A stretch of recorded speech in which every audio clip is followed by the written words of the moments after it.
Hello. Hi, guys. Hello. I know I have made an announcement on my other social media platforms, so some of you may come in and out, but I wanted to go ahead and get started on our topic today.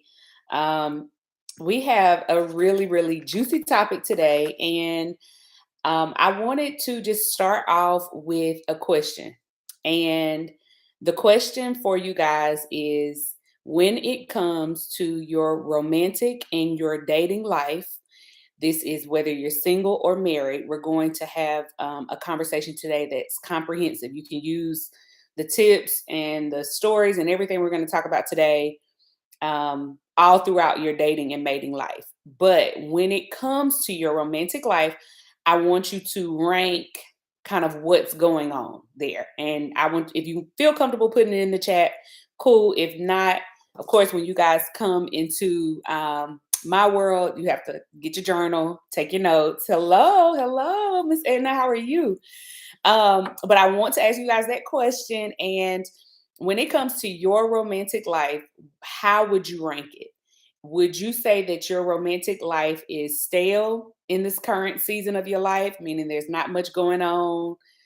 You know, you would want there to be more action in that part of your life, but it's just not happening right now. Is your dating life unfortunately making you sick? Your dating and mating life, and when I say that, I mean mentally or emotionally or physically. Are you in a very exhausted place with dating? Or are you in a third category that we're going to break down and talk about today? Are you in that fiery, like, bomb place in your relationship where you guys are connecting very well and the romance and the respect portion that goes into a healthy mating dynamic is present in your life, right?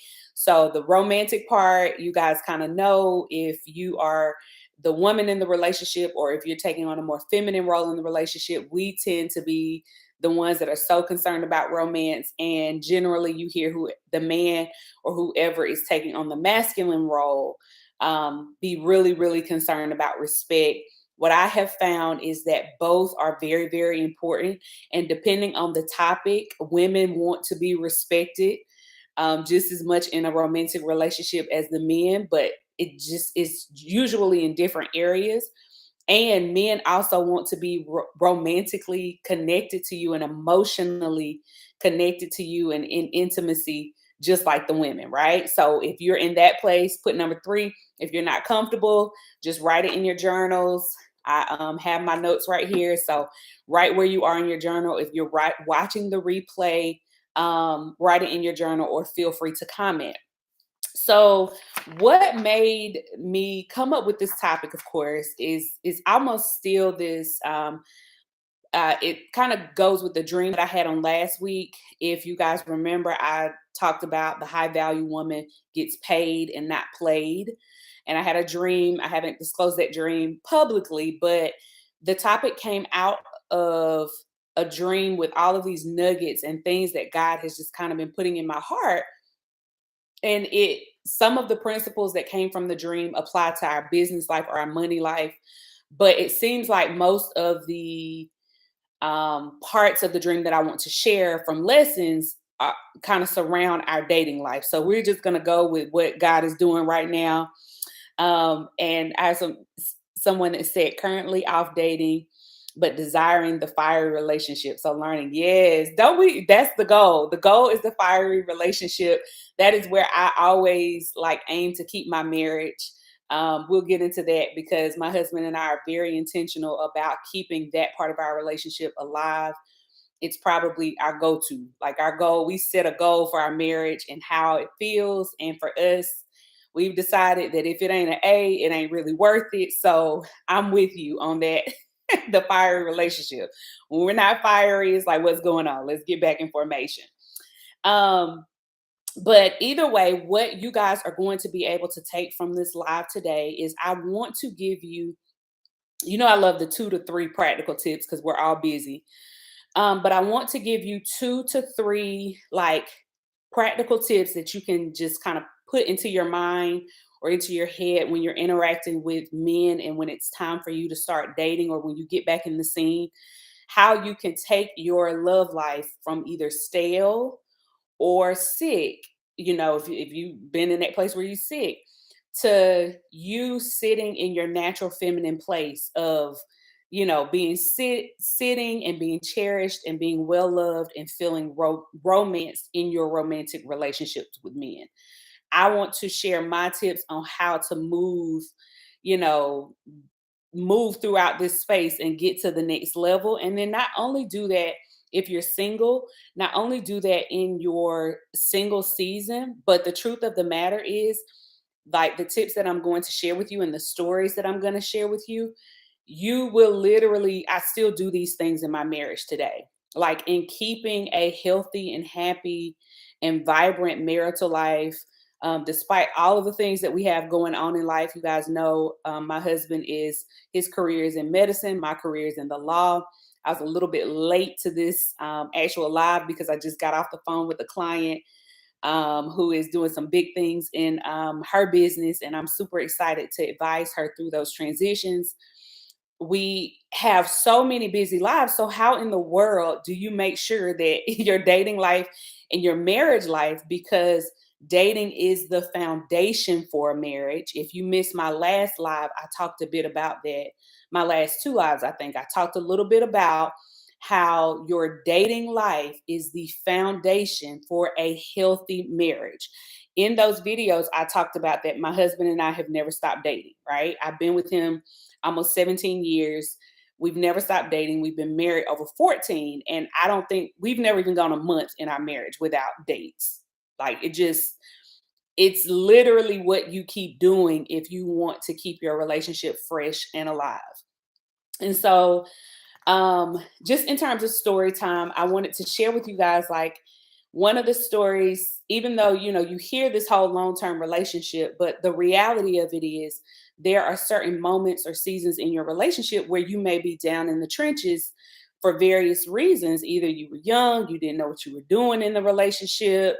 If you've been married or you're divorced, you probably went through a major trench season with your dating life where you were like, girl, we're not even going to talk about kind of what I did and how I moved in that season, trying to reheal myself from a divorce and getting back to dating. So we all know that no matter what your situation is as a woman or the whatever span you're in your dating life, that you can have trench seasons, right?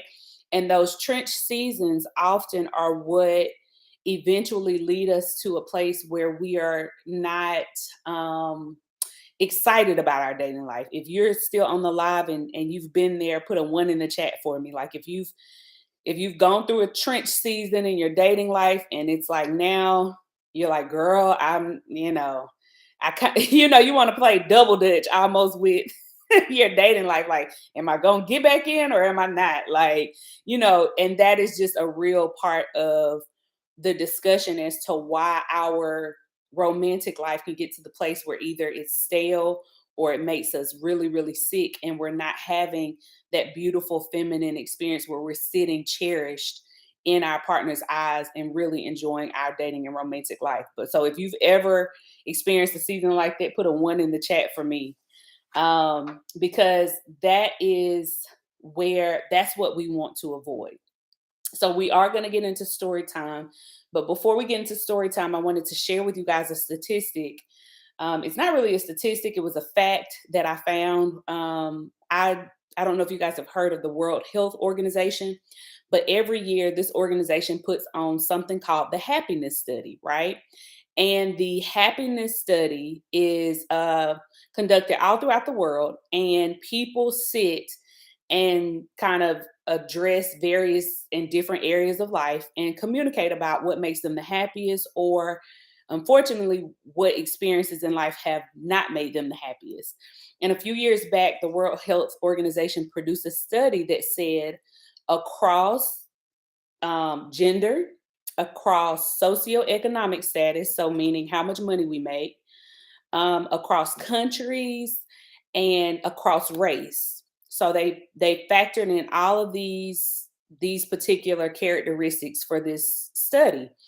And they found that the number one most emotionally distressing situation that people have been in has been, according to them, when their romantic life fell apart. And that really struck me personally because I'm just like, this is why I've never played with my romantic life. Like, if you are of a certain age, or even if you're young, many of us experienced our first heartbreaks and our first situations when we were young girls, right? Teenagers, even. And same for the men, if some of the men are watching. And that crushing, painful experience is something that people are like, I will never. You couldn't pay me to like go back down that road.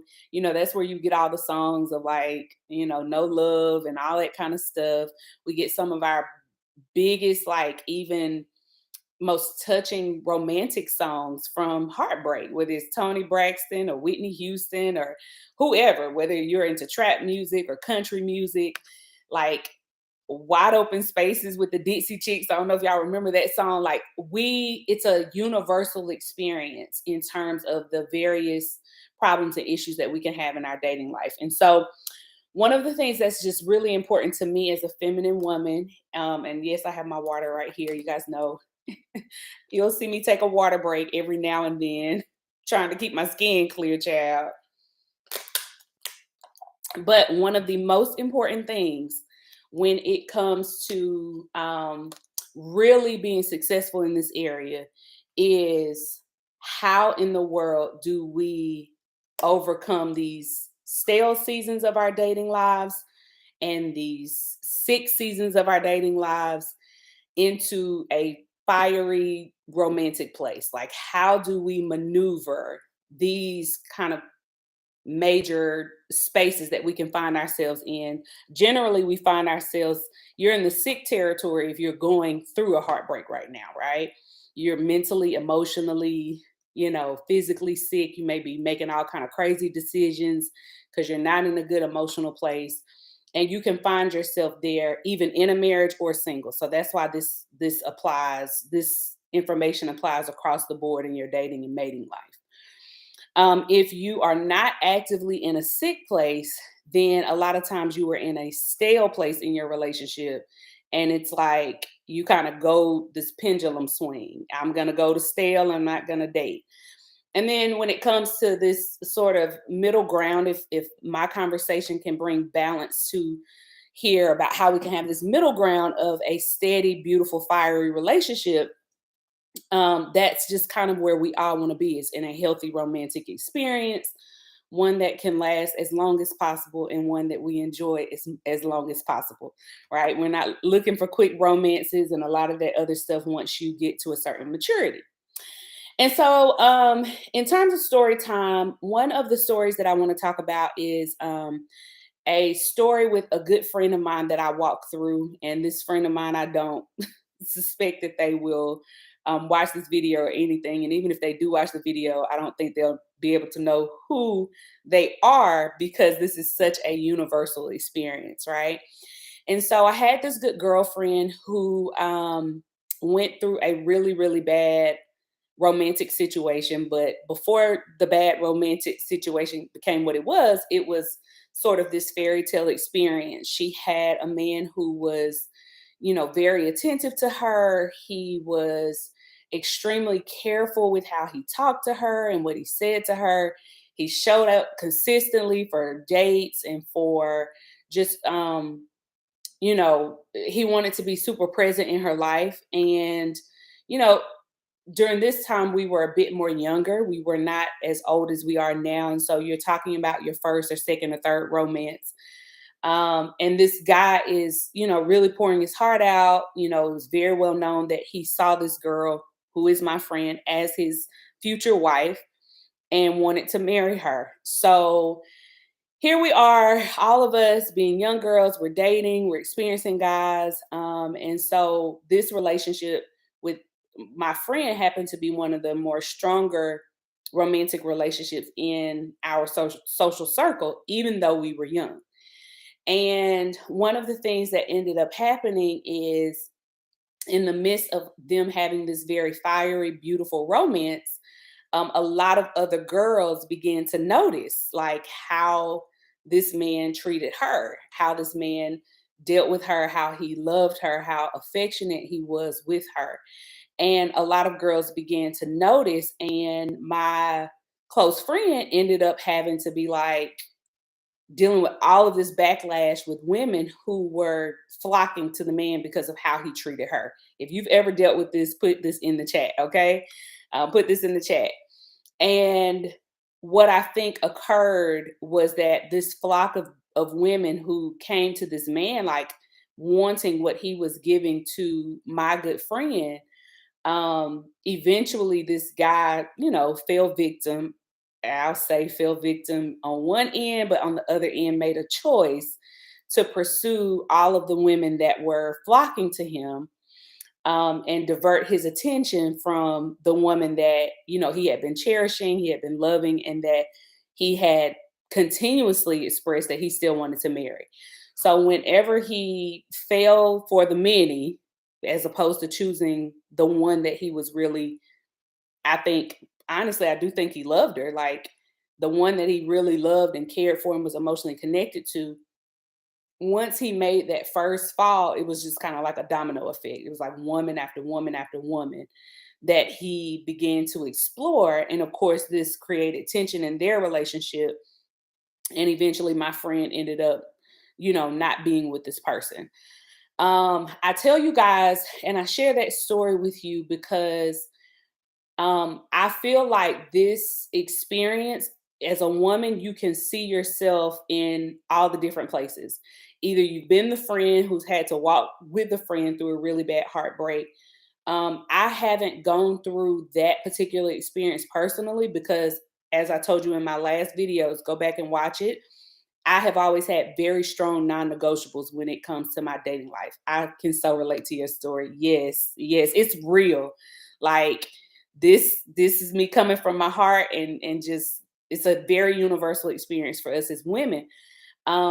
I personally didn't have this experience because you guys met my mom in some of my other videos. We talked about the lessons in men with men that she gave me as a kid. And so, as I saw all of these things occurring as a young girl with my friends and with my social circles, I began to create these really, really like non negotiables with the guys that I dated. And when a guy would show me that he was interested in having relationships with many women as opposed to me, I went ahead and released him very early from my dating rotation because I just didn't want to deal with what really my mom had dealt with. And then now to have to deal with it with my friends, I'm walking with my friends. So my girlfriend deals with this particular issue. And as a woman, I don't know if you identify with me being the friend who's supporting the girlfriend going through a heartbreak, or if you identify with my friend who was the girl going through this type of heartbreak where she had a man that she loved and had this fiery, beautiful romance with. She thought she was going to be his wife, and all of a sudden, he out here and went for the many, and you don't even know what happened. Or if you are a girl or a woman who has been one of the other women, right? Meaning, like, you were dating this guy that you thought you wanted to be with, and you thought you was the only, and maybe you found out here comes this long-term girlfriend or this long-term wife. Well, in that now you would say wife because people are married, but back then it was mostly he had a long-term girlfriend, or he was like, no, she and I broke up. I don't know what the circumstances were with you when you were the other woman, but what I know is this is a common feminine interaction that we get. And as you get older, part of our healing journey is to put all of these situations into perspective. And in for me being the friend in the case, not the girl going through the heartbreak and not the women who were accused of breaking up, this beautiful romance or this beautiful home, or this beautiful future to be home, whichever one. No matter where you find yourself in the dynamic, the truth of the matter is at the end of the day, all parties end up getting hurt. If you understand what I'm saying, put a one or a two in the chat. in this situation, including the men, I don't think anybody ultimately wins. While there are reasons why these situations occur, at the end of the day, you don't see a win-win. You just kind of see us maneuvering our romantic lives from emotionally distressful places, or either from places where we're like guarded and like, oh no, I'm not trusting none of y'all because it takes too much to get our hearts back where it needs to be. So if you know what I'm talking about, just put a one in the chat that this kind of scenario, the story that I gave you with one of my close girlfriends, this is where we culturally find ourselves in America when it comes to this particular issue. And so for me, there were personally, because my boundaries in romance were a bit different than my friends. And also, I would assume than some of the other women, because what ended up happening with the situation with my friend is, although she went on to find a beautiful husband, create her own family, and do all this other stuff with another man. She found her beautiful life with another man. The guy who, loved her and was like, I want you to be my wife, unfortunately ended up driving his life into a really like darker place, right? And really struggled and stumbled. He eventually got married to another woman, but just kind of continuously stumbled throughout life, being hit, having hiccups here, while she's gone on and processed her heartbreak and, found her fiery marriage and relationship, and they're working on their marriage and strengthening that. He's still down trying to figure out life and where he went wrong and all kind of stuff. We ain't gonna get into his story, but nobody wins. So how do we on the other side of that move forward and kind of get ourselves to the place of health again? And that's where I want to go. So, my friend went through the stage where she was sick. Like, I mean, the heartbreak, when you find this kind of stuff out, girls are calling you, women are calling you. Is this your man? He my man, all that foolishness. She went through the stage where she was sick, and then she also went through the stage where she was like stale. Like, she went through a few year period. Was it a few years? I think it was about a few year period where she wasn't exclusively dating anyone, right? She was on team absolutely not. And then, of course, in that season, she eventually attracted her husband to her, and they have moved on. So, what are the 2 to 3 tips for getting yourself out of the sick phase? Let's talk about the sick phase first. When you are in the phase of your dating life, and again, while I gave you a scenario that occurred pre-marriage for me and my friends, these things happen in marriages as well.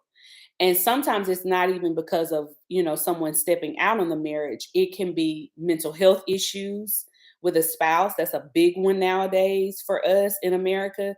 After going through 2020 and everything there are a lot of people who have faced some really significant mental and emotional health issues as a result of the loneliness and all the time we spent in isolation.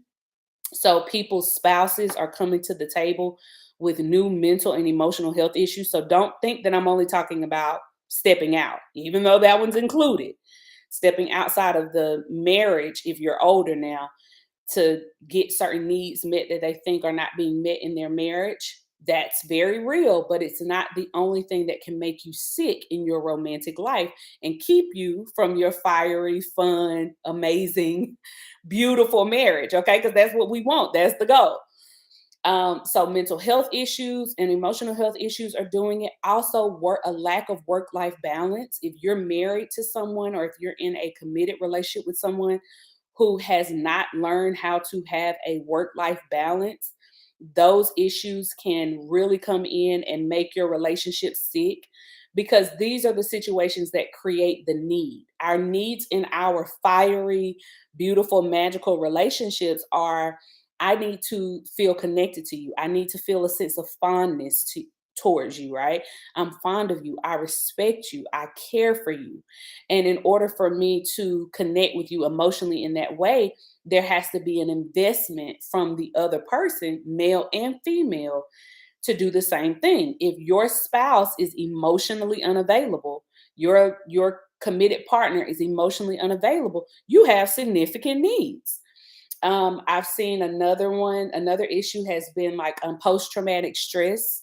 So if you've dealt with, or if you're married to anyone in the military, they've been in the military for a while, they may be dealing with PTSD. Another one is unresolved childhood trauma on males and females.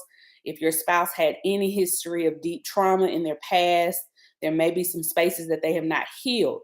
So when you get to adult land, there are all of the issues that I named, plus some that are more. You guys know I'm an attorney. I am only sharing with you what I have learned as a student of life. I am a lawyer by trade, but I'm also a student of life because I want to do life well, much like you if you are attracted to my message. We out here trying to live, right? You guys know I have a strong relationship with God. I shall live and not die. Okay. Sis is going to live. I want an animated life. I want a life that is connected. I want a life that really, really makes me want to get up and do what I need to do every day, which is why I am committed to my inner work. I invest in my inner work, my own journaling. Um, no matter what it is, I purchase coaches and business mentors. I truly invest in my life in a strong way because I want to live life well. And I go to the people who have won in that area, right?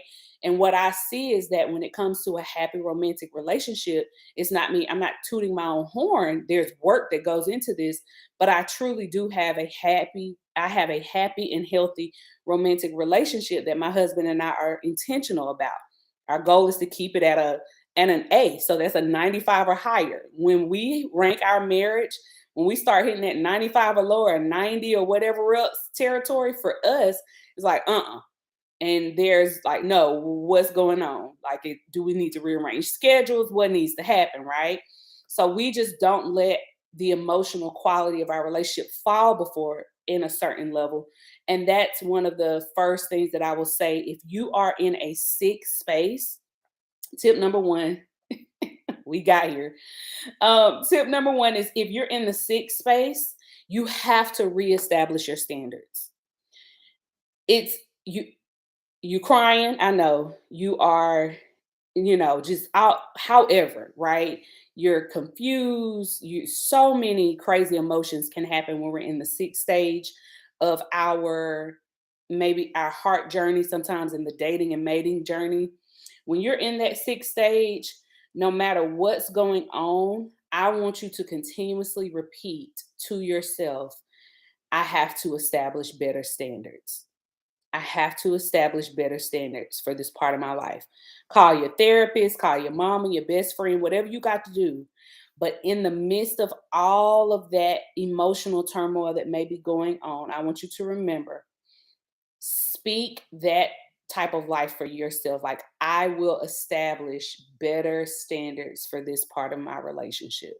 That's one of the first things that will help pull you up out of the sick portion. So, like, wow, one of my closest friends had this situation go on in her life. It's not as though I haven't experienced heartbreak. I did experience heartbreak in my own dating story. I talked about that in another video. I'll have to link it here. I think I named it I love him, but I love me too, avoiding unnecessary heartbreak.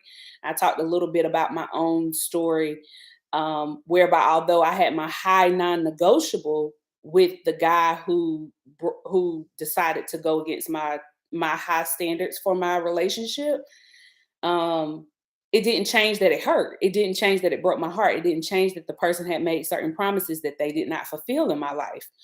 And I experienced the heartbreak, but at the end of the day, it was my standards, right? My higher standards that allowed me to enter back into the dating scene very quickly, and also attract men who were of higher quality, or of a high quality. He was a high quality man as well. He just wasn't ready. So it's not hatred or anything. If you can tell, I'm a healed woman. I don't hate the person or anything. He just wasn't ready for that, right? In that season of his life. But it doesn't stop your heartbreak as a woman just because someone isn't ready. But when you have not established higher standards for this part of your life, then you're never going to be able to achieve the type of romantic experience that you want. It's just not going to happen. And when I say higher standards, you guys know I love bringing balance to the situation. I don't know if you guys can tell, I have my little orange nails today. I'm an orange now. Don't ask why. I feel like, we're all out here. And yes, I have orange nails. Yes, establish better standards. Yes, absolutely. I mean, that's first when you're in that sick phase, is you want to be able to go back to your standards. Now let's bring balance to it. I think some women confuse establishing higher standards for their dating life with being unrealistic, right? So that is a very sweet spot, and that's something we talk about in the Happy Wife Life one-on-one coaching that we do.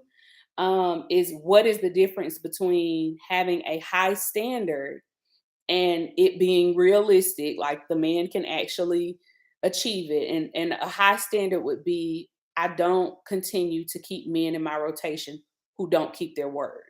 Okay. In this world, that's a high standard.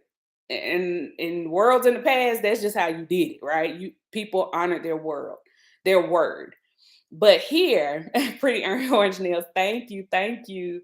But here, at the end of the day, our world, the standard for your word is down here. Like if this is just a high standard, is I'm gonna keep my word. I have character. If I told you I'm gonna do something, I'm gonna do it.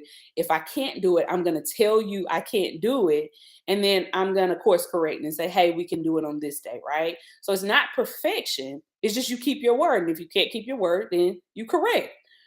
But how many men have you interacted with who give their word and their word means nothing? Now, women too, I'm not, I don't want to be unbalanced in this, but my audience is women. So that's why I'm talking about this.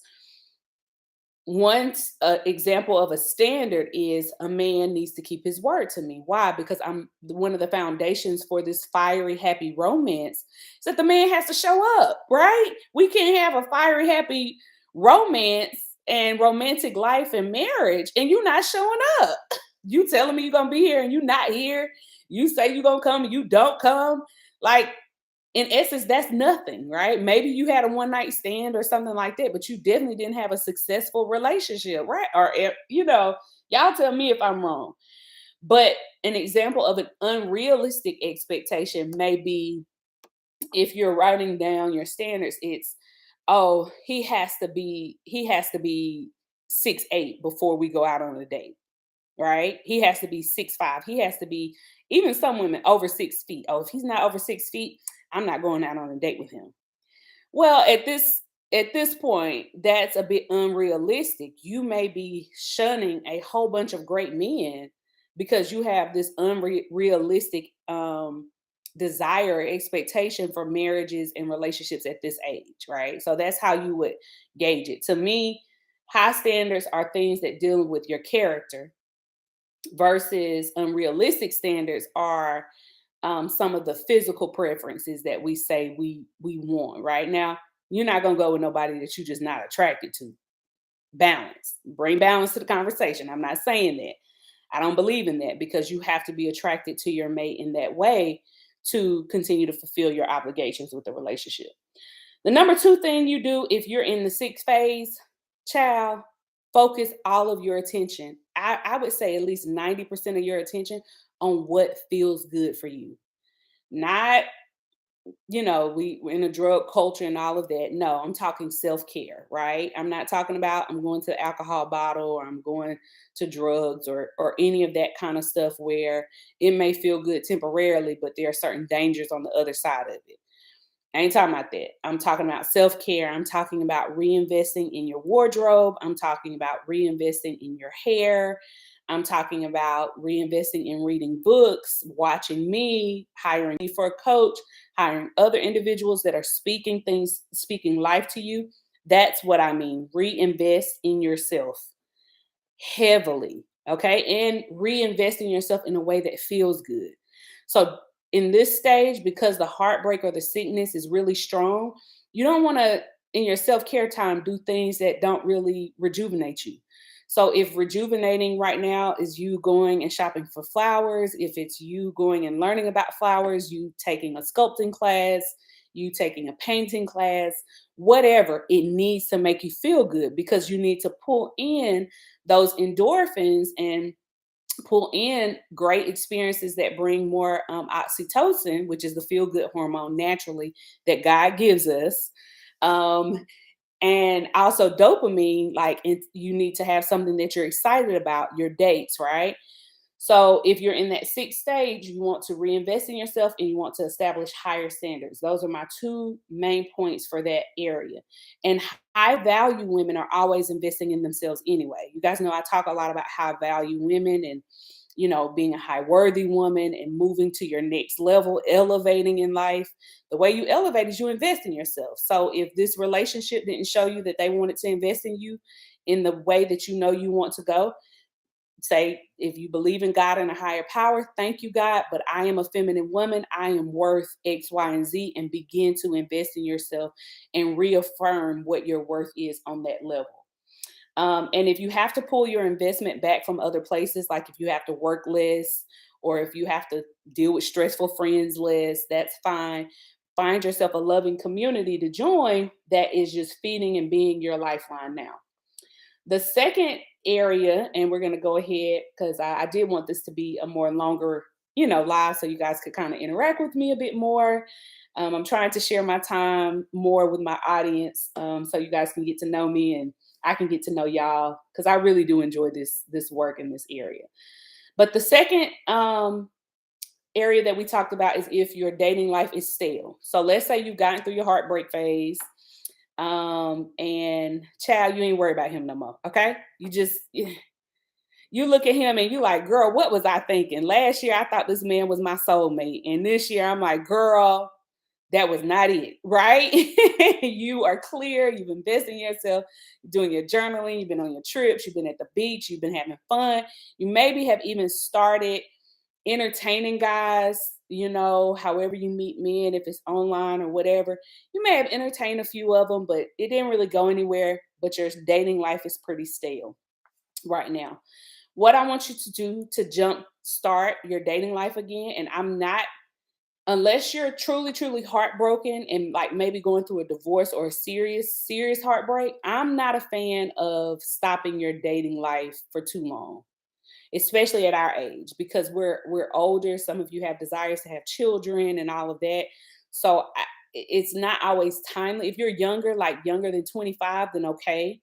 But if you're over 25 to 27, I would say really investing in your sick time and get yourself healthy and start back dating as much as possible. Now, not in your predator phase, but in your feminine, high quality, I'm open to trust phase. That's how you test it. If you feel like you can trust to whatever level, you're probably ready. If not, stay in your reinvesting in yourself stage because you still sick. You need to come out of that before you go back in the dating world. Because men can sniff that and you make yourself vulnerable to be prey, right? Because you're desperate.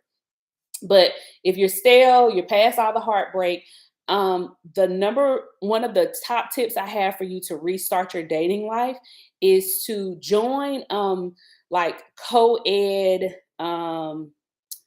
what's the word? Social groups, co-ed social groups.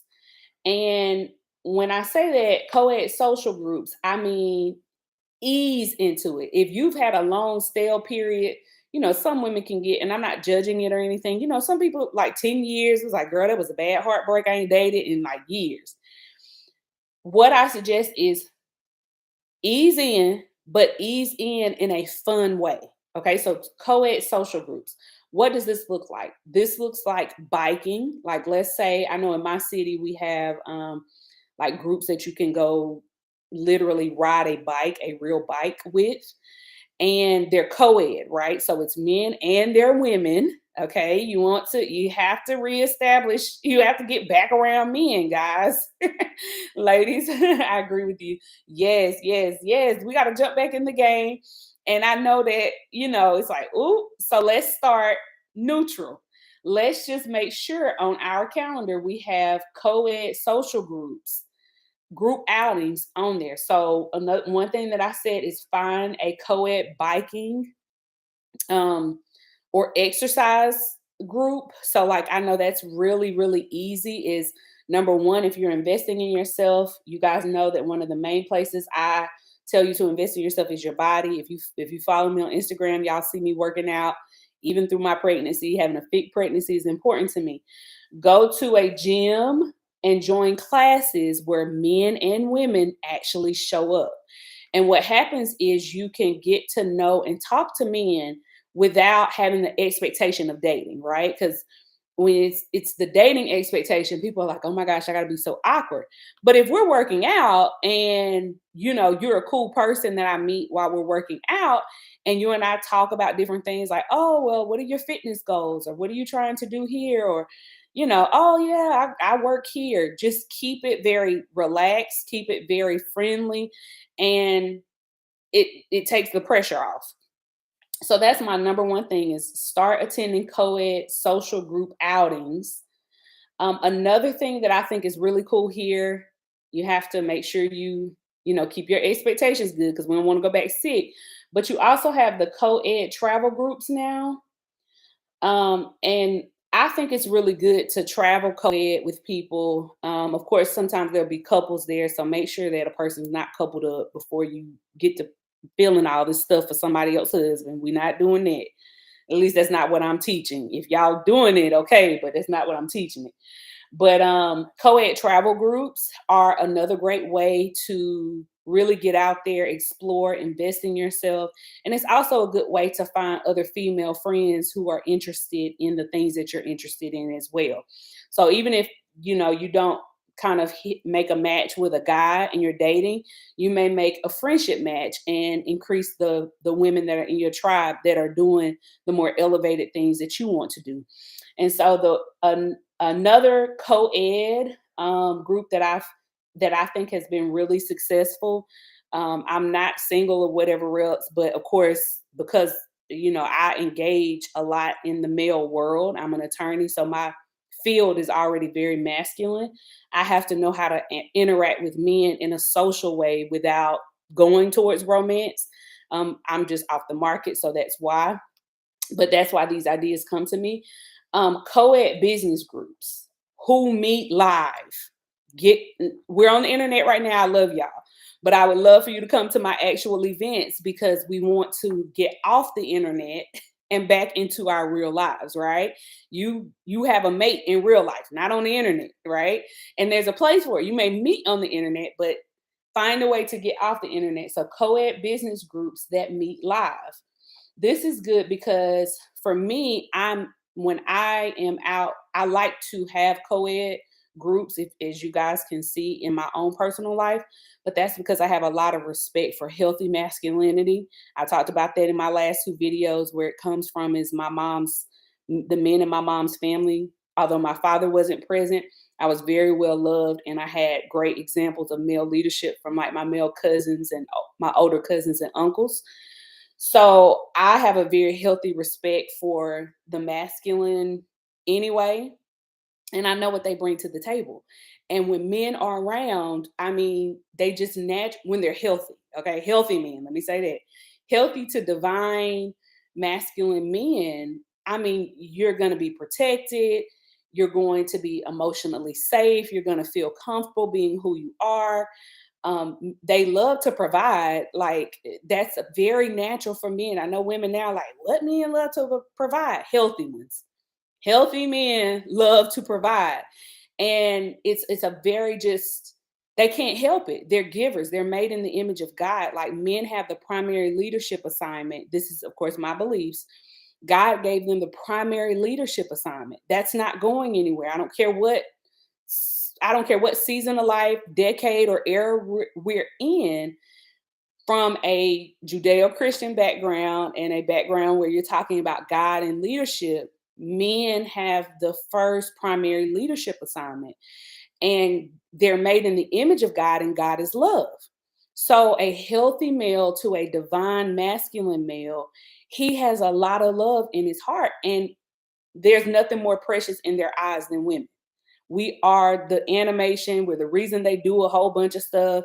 If you have a son and he's younger, you'll see it. He's that unique attachment between the feminine and the masculine is there, even when it's not romantic. So I make sure that I keep those types of relationships in my life because I want to make sure I'm protected. I hire security guards or I go to places. I don't host events if there's not strong security. Most of the time it's the men doing it.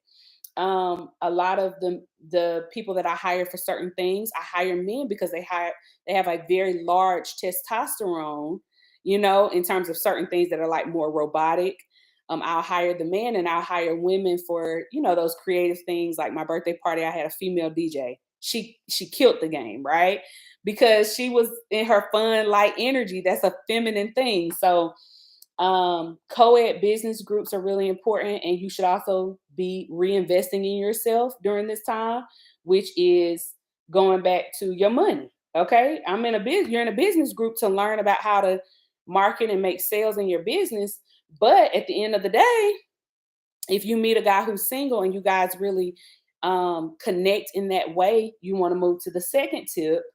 And my second tip, if you are coming out of the stale place in dating, is um, my second tip is to plan a very, like, if you meet somebody that you connect with, right, is to let him plan the date, but you show that you're interested, right? So if you guys are connecting well, and when I say connecting well, not from one encounter is somebody being nice to you. You don't know. But if you show up to this group often and this one man continues to, oh, how are you doing? He wants to sit near you. That's how men move. They're trying to see, like, are you going to open the door for him to move forward? You need to be aware as a woman on how to open the door to move forward, right? So if you guys are showing up to the biking, let's say you decide you're working on your body right now, you're trying to lose weight, you join a biking club and you guys have a 5 mile ride. And before the ride, you're there, and the man is like, "Hey, how you doing? X, Y, and Z. You look very nice today." Say thank you when men compliment you. Side note: don't assume he's trying to be creepy or anything like that. That is gentlemanlike. "Oh, you look very nice today. I like your whatever.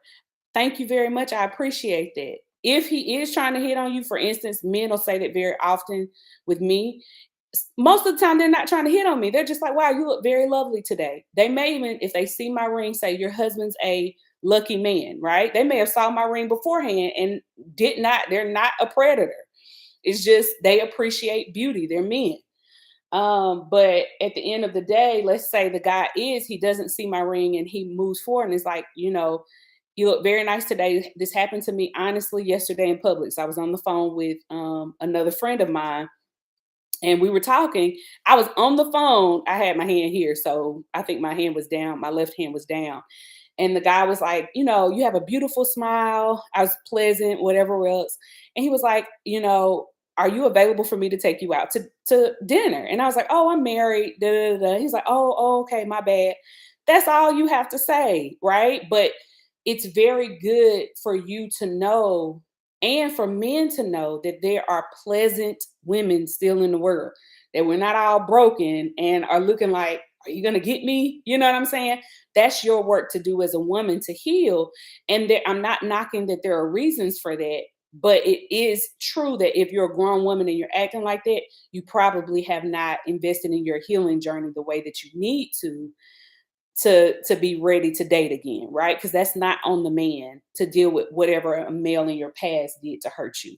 That's something for you to heal if you want to be in a healthy romantic relationship. So number two is let him plan the date. You don't plan. You don't plan the outings. You let him know that and approve. You let him know that you approve of what it is that he's doing in terms of pursuing you and that you are available for pursuit to that level, right?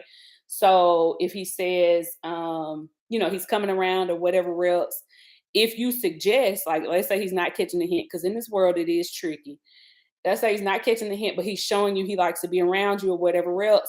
You may suggest, "Oh, do you want to hang out sometimes outside of the social group, right? I said, don't plan the date. I didn't say not let him know you're available today. Be like, oh, do you want to hang out outside of the co-ed social group, right? And if he says, oh, I love to, right? Like he was waiting on you to see if you were available or whatever else, you let him know you're available. Now it's in him to get to know if he's interested in you enough or not to continue on. And so if he says things like, well, what do you like to do? Don't cut the interaction off. See, men get on my nerves. Y'all don't want to do no work.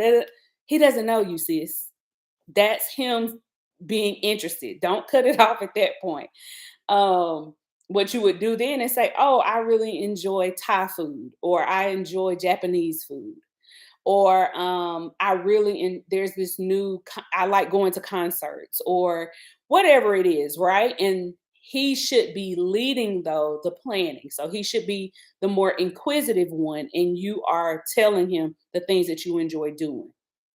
So that's my number two tip. It's been 50 minutes in terms of this issue. I don't know how many more times we're going to talk about it, excuse me, or if it's going to be a series, but one of the things that I wanted to say is I really enjoyed this topic. And so I have a one on one coaching session that I do with women. It's called My Happy Wife Life, My Happy Wife Life one on one coaching. And it's 6 months of coaching. And it's also a 5-part module that's online that you guys will watch the lessons. You'll receive the lesson, and then we'll coach on that topic that week after, right? And so it's 5 modules. You have access to it for the rest of your life, but it's pretty much geared towards women who are interested in either being married, you're seriously dating and intentionally dating to attract your husband, or you are in a marriage and honey, y'all done went left and y'all back in the stale place or the sick place in your marriage, and we want to turn it around and get us back to our fiery place. So if you are interested, I'll make sure to put the link below. It'll be the link directly to the sales page or directly to the sales card. If you have any questions, though, you can email my team, you can DM me, you can ask the question in the comments, and we can hop offline if we need to in order to get on a quick Zoom call and talk about it.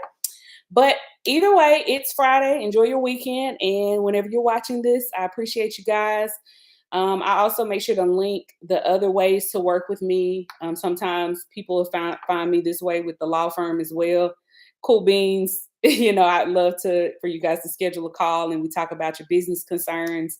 If you are focused on that part of your life right now, you're not really focused on dating. The talking about money and money management is my second heart. You guys know, watch those videos to hear my philosophies about that.